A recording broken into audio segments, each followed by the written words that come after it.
Hello, hello, Mr. P here, and on today's episode, we're going to talk about why you're not as good a guitar player as you used to be. Hey there, and welcome to episode, what is this, 11 of Cup of Tea with Mr. P. Kind of an odd title for an episode, right? Why you aren't as good a guitar player as you used to be. For a great deal of y'all, I bet this is truer than you'd like to admit to. You're probably sitting there going, no, I've always been great, or I've only gotten better over the years. Well, I'm here to tell you, you probably lost some of that BA skill you had when you started.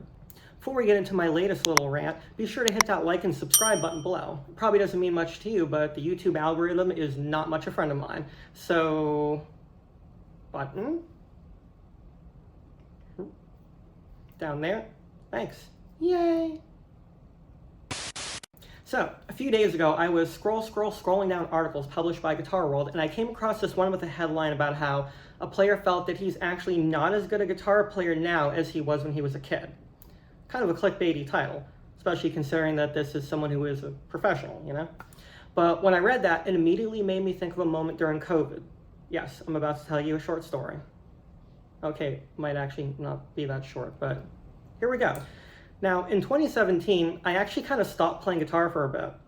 You know, life happens. A whole bunch of life-changing things were going on in my personal life at that time. I was about to finish university, buying my first house with my fiance, transitioning careers from publishing to teaching, and my family was moving back up north, leaving me pretty much by myself to begin a whole new life.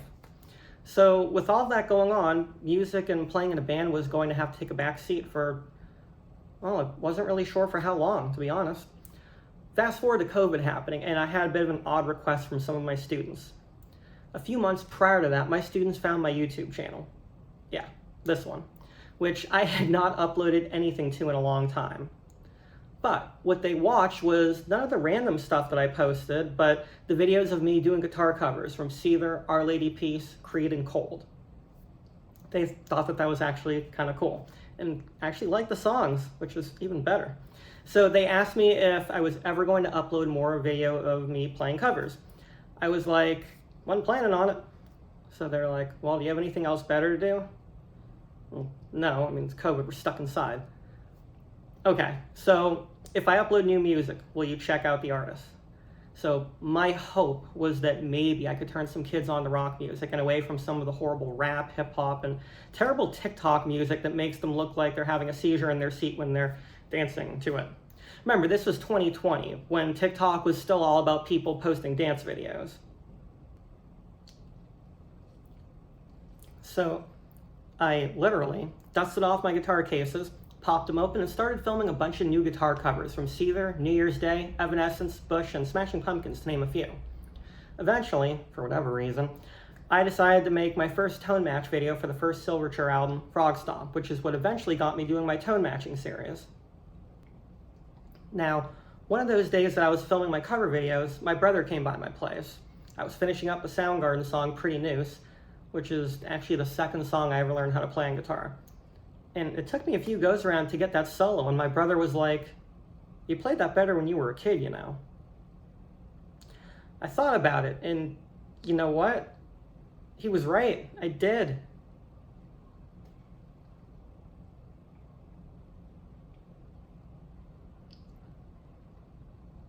So I started thinking about this for a bit. Why was I a better player when I was in like middle, high school, and college? Now, I bet when I say this out loud, you're probably going to think, yeah, no kidding. But you're only thinking that because I'm making it more obvious by saying it. It seems to make more sense when you hear it out loud, right? So here we go. Life happens. Okay, yeah, I'll better explain that. So during those formative years when I was learning, especially those first few years, I kind of had all the time in the world. I mean, seriously, think about it.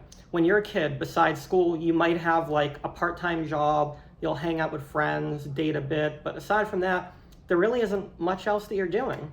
If you really love music and playing guitar, like I did, then you probably practice and absorbed a lot really fast.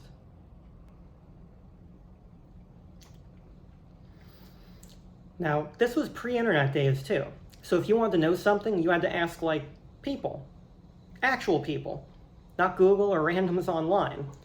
When I wanted to learn Rage Against the Machine's Bulls on Parade, I wanted to know how to make my guitar sound like Tom's.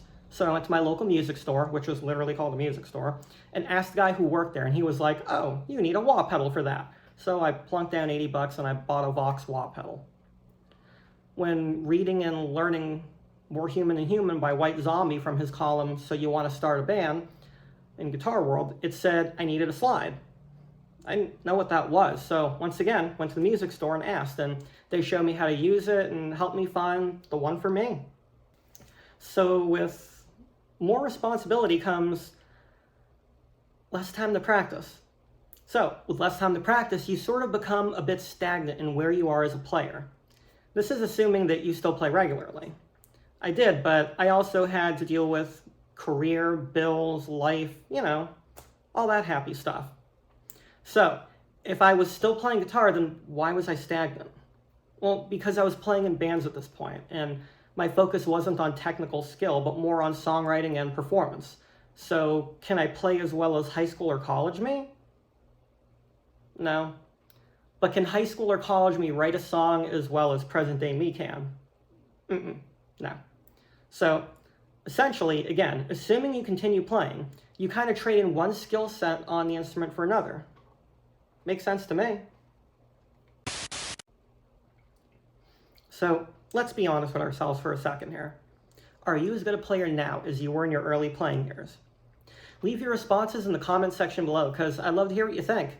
While you're at it, again, hit that like and subscribe button below for more of my ridiculous rants like this, gear reviews, and my tone matching series. Till next time, I'm Mr. P, and I'll be seeing you soon.